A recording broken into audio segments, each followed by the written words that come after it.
The open road, the engine hums, taking the paths few would travel, the tranquility of uncertainty, wind rushing past you, slipping through the slivers of hair rustling through the expanse.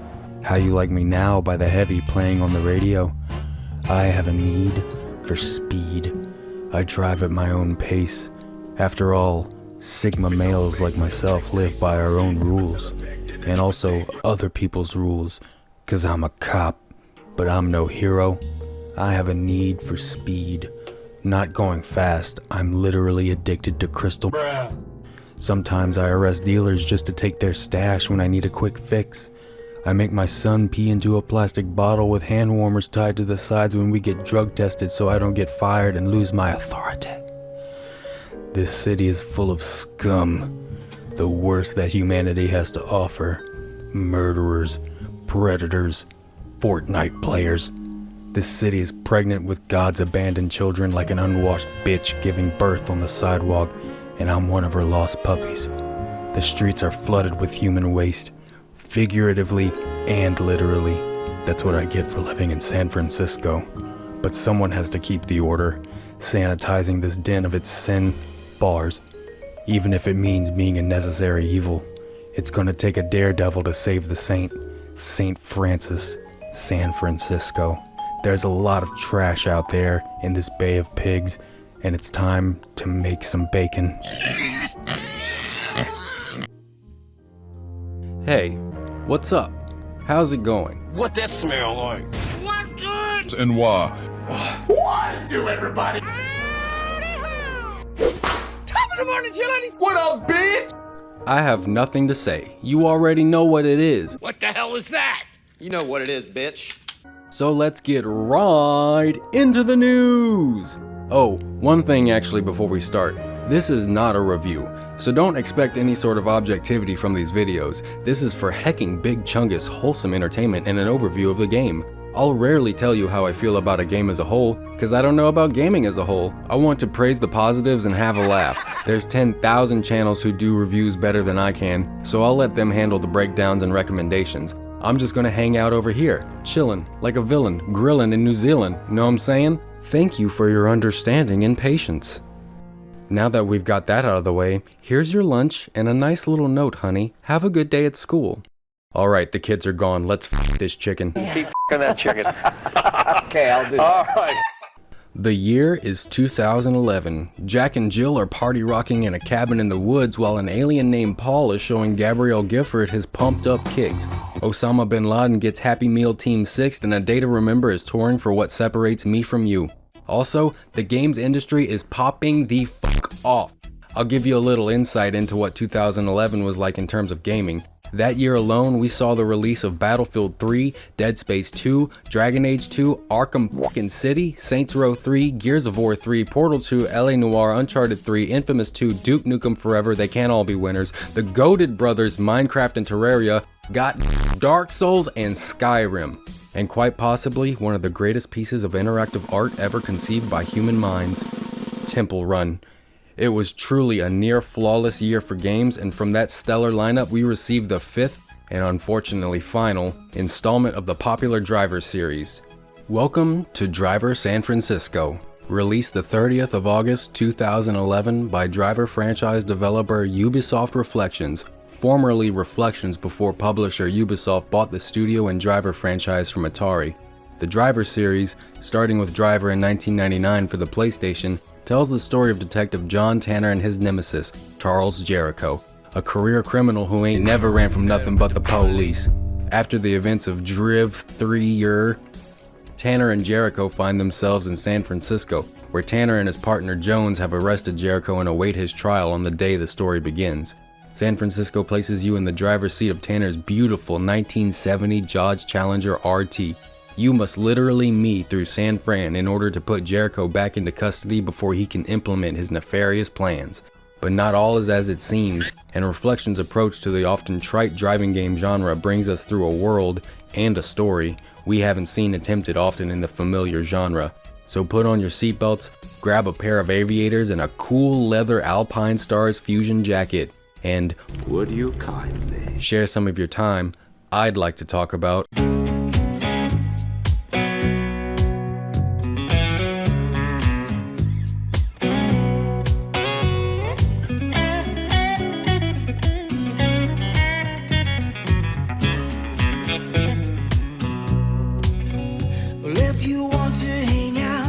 got to take her out. Cocaine.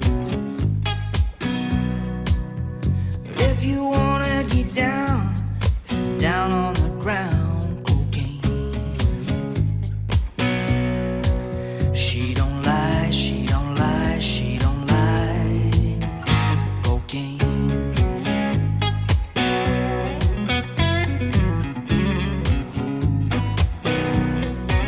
She don't lie, she don't lie, she don't lie.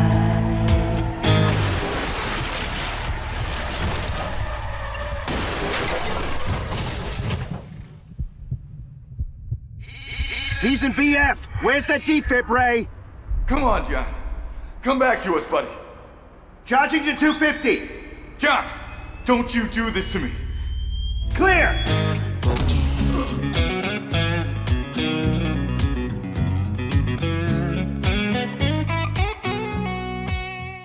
The Skeleton.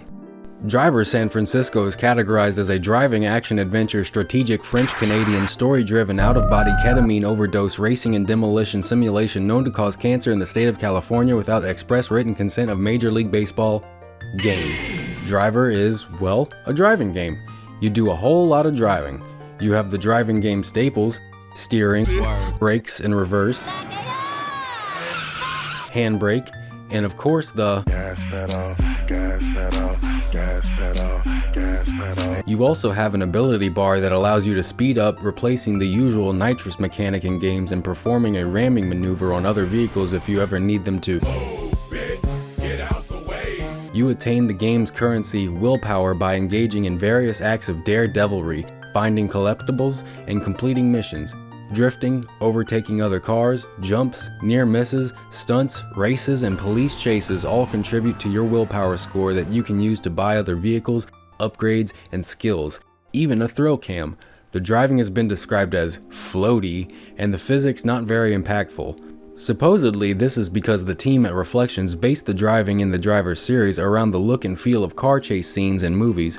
Once I got the point that the driving is supposed to look cool and not realistic, it became easier to make my way around the city with the Draco and the Trina. I eat these streets for dinner.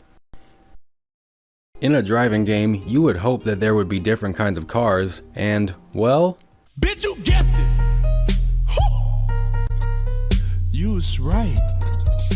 There's 140 cars in this game, ranging from Beetles and Oldsmobile station wagons a la Christmas Vacation, all the way to Ford GTs, Lancia Stratos, Mercedes SLR, which for some reason is called a McLaren SLR, and the beautiful, the stunning, the immaculate 5.2 liter V10 engine Audi R8 FSI Quattro.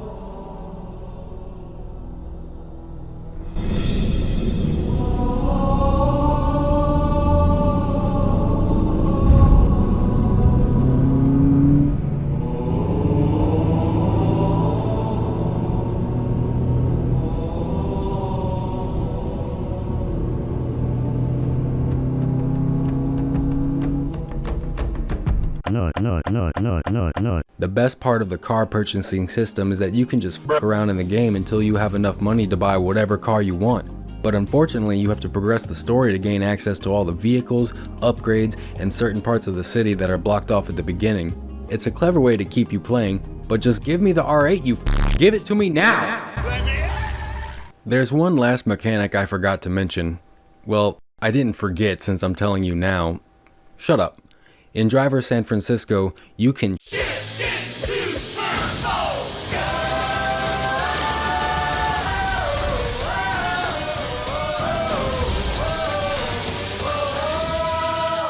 John Tanner snorts too much ketamine and dissociates into an out-of-body experience where he can recreate the scene from Enter the Void, entering the body of strangers and taking control of their vehicles.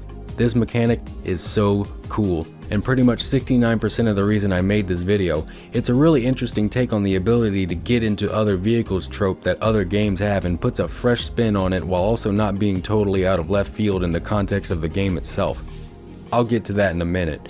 For a game that's based on pretty much only driving, there's plenty of ways to keep you playing and having fun long after the story is done. Though I could be biased. After all, I find restarting the same track every 30 seconds in Trackmania for a 0.1 second faster track time actually fun. So what do I know?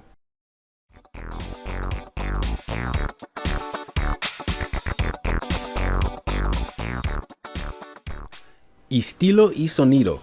The style of the Driver series has been set from the start. Its creators wanted to base the driving and atmosphere of the games on the car chase scenes from classic movies like Bullet and The Driver. The setting of San Francisco, minus the dookie in the streets, is accompanied by a banging soundtrack full of licensed and fully copyrighted music, so good luck putting them in a YouTube video. There's also a slick, jazzy original score from Marc Canham, along with a new version of the Driver theme he created for the original game.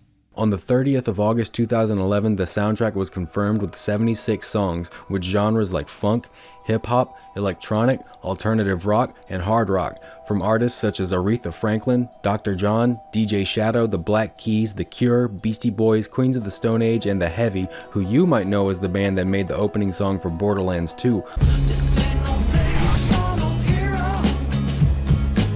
Along with their hit song,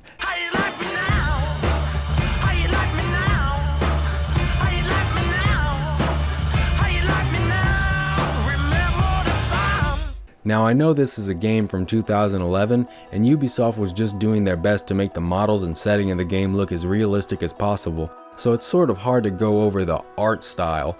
I do have to say for 2011 the game looks really good, maybe even better than some modern Ubisoft games.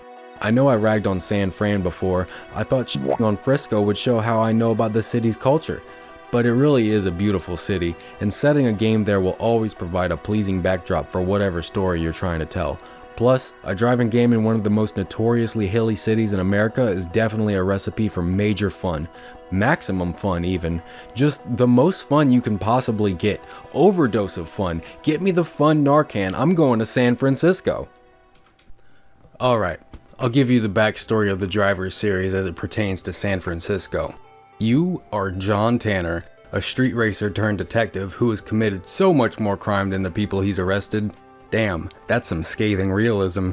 In Driv 3, Tanner arrests an organized crime boss, Charles Jericho, Tanner's nemesis since the first Driver game. Also, when looking this up, I can't believe how stacked the cast of Driv 3 was. Michael Madsen as Tanner, Ving Rhames as your partner Jones, Melissa Rodriguez as crime empress Kalita, and Mickey the Wrestler Rourke as Jericho. I miss when games had huge celebrities doing the voice acting. Eliza Dushku in Wet, Jack Black in Brutal Legend, Samuel L. Jackson in San Andreas. Enough is enough! I have had it with these motherfucking CJ on this motherfucking San Andreas. Everybody strap in! I'm about to open some fucking windows.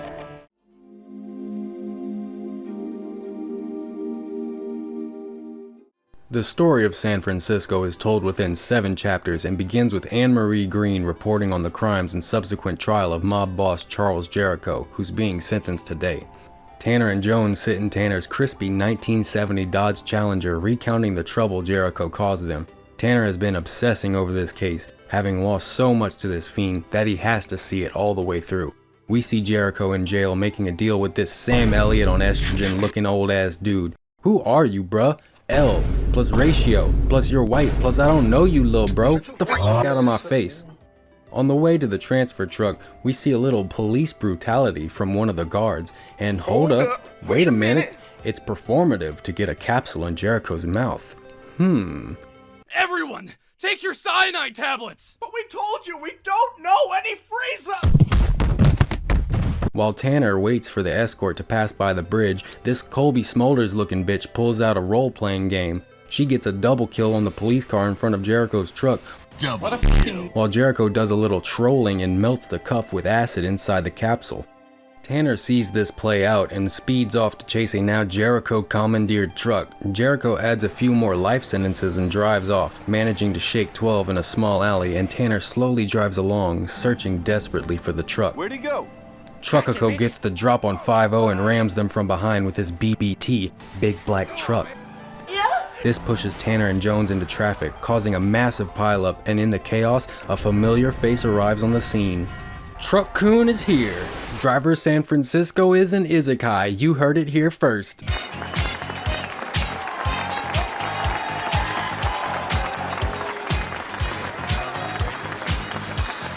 Tanner lays in the street dying while an EMT attempts to resuscitate him. He has an out-of-body experience overlooking the city. He zooms back into his car, being shaken awake by Jones. Jones comments on the crash and that they should get Tanner to a hospital, but Tanner has something else in mind. Justice. Ignoring the "they live" billboard, Tanner drives off in the direction he saw Jericho escape. And right about here is a good time to explain the main quirk of this game's story. The entire plot is actually the coma dream of Tanner after the crash. It could have been so easy to make everything build up to "it was a dream the whole time" trope that's been done to death. Turned out, the hospital Tanner was comatose in was sane elsewhere. But no, the writers decided to put the coma dream front and center of the game's plot, which is an excellent framing for why the shift mechanic works so well. The entire world is made up in Tanner's head, so of course he can travel from body to body, car to car, tip to tip. What?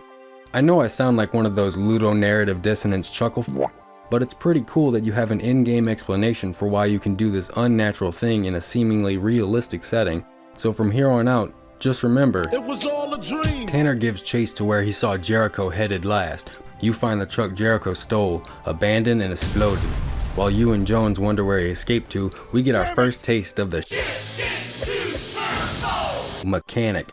You inhabit the body of the ambulance driver bringing Tanner's body to the hospital. It's on the city, Ray. Come on, let's go. I'm Ray? I'm Ray. Come on. After reaching the hospital, you enter Tanner's body again, wondering what the hell is going on.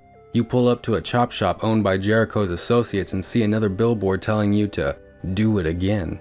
Tanner shifts voluntarily this time, and no offense to Dmitry Goritsas, I'm sure it's difficult to voice act something so surreal, but this part sounds so funny to me. How am I up here? Oh my god. I'm not falling. I gotta get down. Focus. There. Okay. Tanner quickly acclimates to this newfound ability, snappy quips and all. Never flagged down a taxi like this before. Little tidbit, this game frames the more affluent citizens of San Francisco as complete cunts in the funniest way. Quit yapping and get me across town. The NPC writing of this game is so varied and wacky, it really breathes life into the mountain of interactions you have with passengers you come across in your possessing spree. This is a car, sir, that says I have arrived, and I came much faster than you. Tanner decides this power can be used for the greater good after taking down a getaway driver. Now that you feel familiar with your special shifting skill, it's time to put that jerk jailbird Jericho back behind bars. Tanner and Jones decide to track down whoever might know about Jericho's plans. Tanner takes control of Ordell Williams, a small-time criminal trying to outrun the cops to make a meeting with Jericho's lackeys. This is your into Jericho's organization to find a way up the ranks to figure out where he's hiding and what his next move may be. Tanner attempts to prove to Jones his newfound ability in the most sus way possible. I could sort of pick a body, and wham! I'm inside them. He's reluctant to believe you, but eventually becomes convinced when you pull off some sick stunts. Once he's a believer, he immediately hits you with the most body switch media dude bro trope there is. Let me get this straight. Will you zap into a fine-looking lady? I keep my hands on the wheel. I can look at myself naked. All right, let's get back to work. I can't believe this. In San Francisco of all places? You've got to do better. After completing a few missions around the city, Tanner and Jones respond to a kidnapping by ramming a car head-on into the vehicle and snapping the victim's spine in the trunk. Nah, I'm just kidding. She tells you she was kidnapped by a foreign-sounding woman in a white sports car. Okay, racist? Yes, ma'am. I can describe. He was an unidentified black male. This is Sarah Allen, an industrial chemist targeted by Jericho's goons. After bringing Sarah to the hospital, Tanner makes a Blues Brothers reference in 2011. I've waited years to say this. Say what? We're on a mission from God. And continues the search for the kidnappers. You manage to find the car and the woman matching Sarah's description. You get confirmation from dispatch the woman driving the car is Leela Sharon, an Egyptian mercenary, which confirms she was the kidnapper and the woman who helped Jericho's escape. After stopping the robbery of a shipment of refined platinum and 3 tankers full of ammonia, you decide to give Sarah a call and ask what possibly could be done with those materials.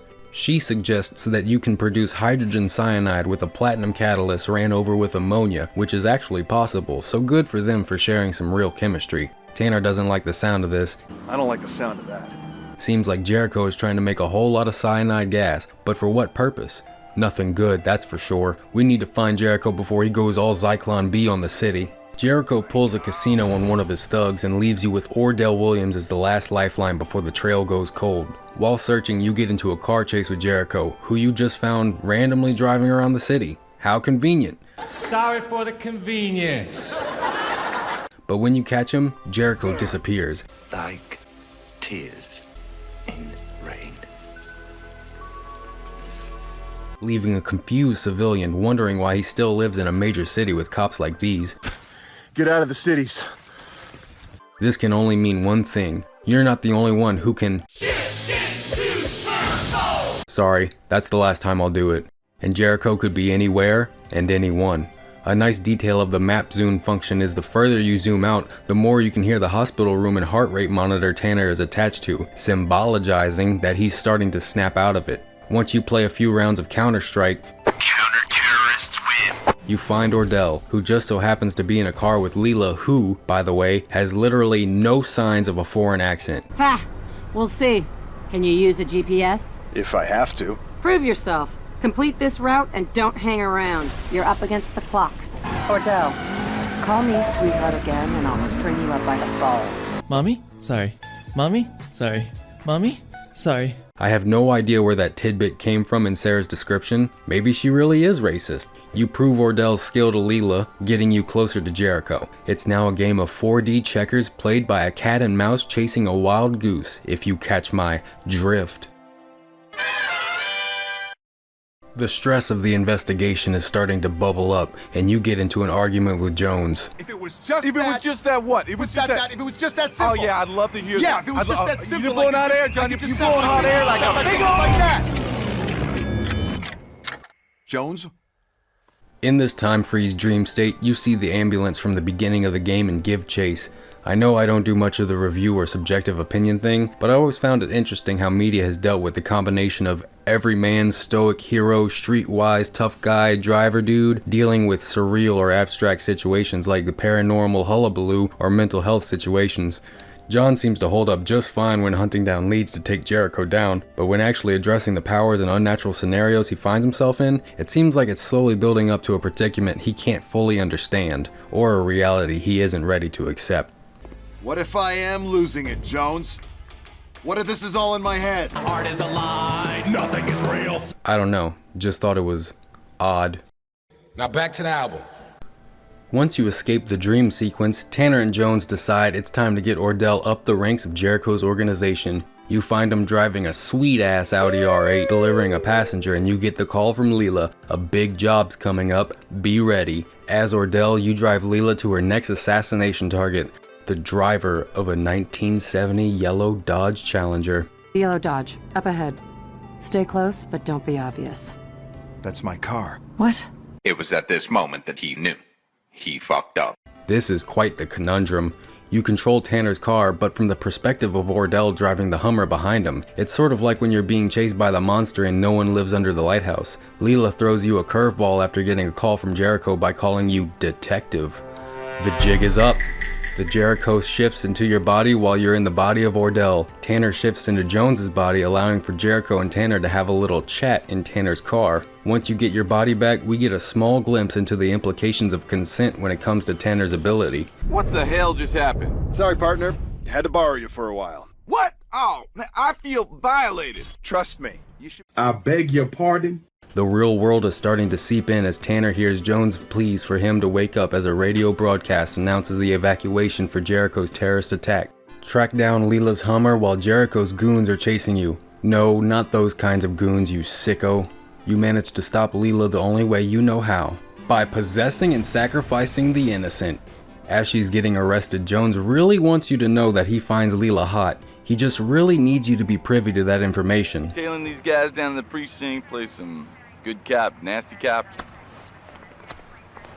She murders people, Jones. The Dodge duo answer a call to an officer down. On the way, the world freezes again and Tanner is all alone. You find a way out by doing the only thing you've ever known: drive.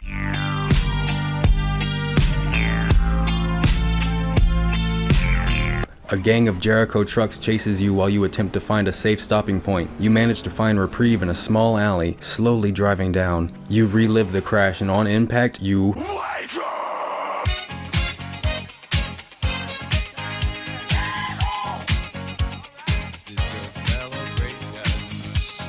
But you have unfinished business, so you go back into the coma.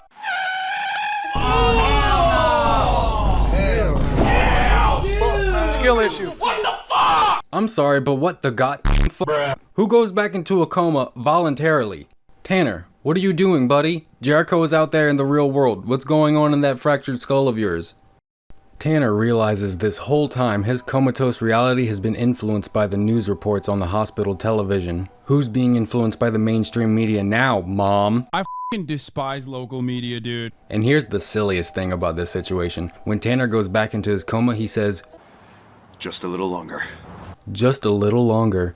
Like, bro, if you know you're in a coma, why do you think you're going to accomplish anything? Wake up. There are real criminals out there, homie. There's an evacuation order. Get to steppin'. Oh well, I'm not here to tell you what to think about a 12-year-old game. After all, this is not a review. He said it! He said it! You make your final chase with Jericho in a boss battle where all pretense of realism is shaken off like a wet dog with Parkinson's. While Tanner comes to grips with his reality that he's in a coma and hasn't actually been fighting crime, he chases down Dream Jericho. Despite realizing he hasn't been helping people, he still tries to make sense of the bomb Jericho has been building. Jericho appears in your car, and you're both transported to the Void. They have a Twitch debate over the best way to spend the time they have left, in a coma, dying. Jericho spreads his philosophy of chaos and destruction, while Tanner attempts to make sense of the bomb. They transition into an interrogation room as Tanner mulls over the possibilities and realizes making the bomb isn't the goal. Making people think there's a bomb is. The city would be empty. No citizens, no cops. Oh yeah, it's all coming together. Easy pickings for whatever deeds Jericho truly wanted to accomplish. You go back to the boss battle on the highway, but this time, the gun's in my hand, and there is no spoon, and you start throwing cars at Jericho. Upon his defeat, it's time to wake up, Tanner. It's time to wake up, Tanner. It's time to wake up, Tanner. It's time to wake up.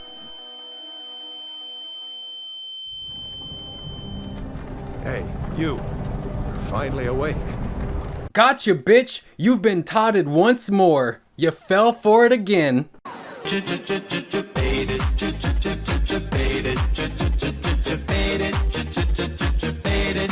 Wake up, Tanner. There's a real criminal out there that needs to be stopped. Stop! You violated the law. Tanner takes the keys to Jones's recruitment signing bonus Camaro and takes to the streets to stop the real Jericho. There's nobody driving on the side of the highway that John is driving on because the city is evacuating. I like that little detail. It's very appealing in a weird way seeing a single vehicle driving on a big highway alone. You witness an enormous cloud rising up from the city in the distance. Mass panic, pandemonium. It seems this is the end. Static. Radio's dead. Why would poison gas block radio? Nobody seems to be dying. Just a lot of smoke. This isn't cyanide gas. This is a smoke bomb. What the heck is going on here? Downtown? Convicts walking everywhere? Jericho wanted to clear out downtown because that's where the prison is. It's a prison break. You find Jericho talking to the estradiated Sam Elliott from the beginning. That's who this has all been for? This old ass dude? Hope it was worth it, Jericho. This is the real Jericho, the real deal, and it's time to put this man behind bars, or preferably into the f***ing ground. No more ramming, no more speed up, no more shit into turbo.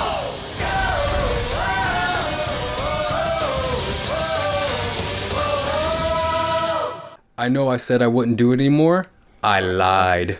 All that's left is speed, metal, and justice.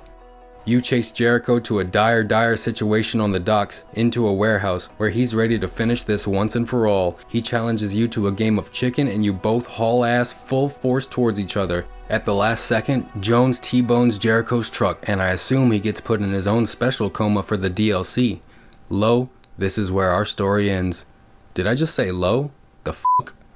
Tanner and Jones fulfill their Marvel Quips quota and drive off into the sunset to live another day, serving justice with style, speed, and the most taxpayer-intensive behavior to the citizens of San Francisco. Godspeed, gentlemen. Godspeed.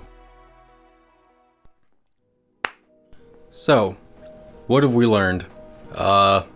Nothing really. Crime is bad. Don't get put into a coma. Don't do terrorism. Platinum and ammonia makes hydrogen cyanide. There doesn't have to be some grand lesson or moral dilemma to solve with every game or video. Sometimes you just want to have a fun time with an interesting game telling an interesting story. And I think Driver San Francisco can provide that experience. Much appreciation to Gaming is Fun for the footage of their playthrough. Thanks for making it this far and watching my videos. It's been a grand old time and I don't intend on stopping soon. I'm steering myself away from copyrighted music just in case that becomes an issue down the line. Who knows, maybe one day I'll be making the music myself. Wouldn't that be super swagadelic? I hope you're cultivating a life worth examining, whoever and wherever you may be. I wish you health, humility, and happiness, and I hope to see you in the next episode. Deuces.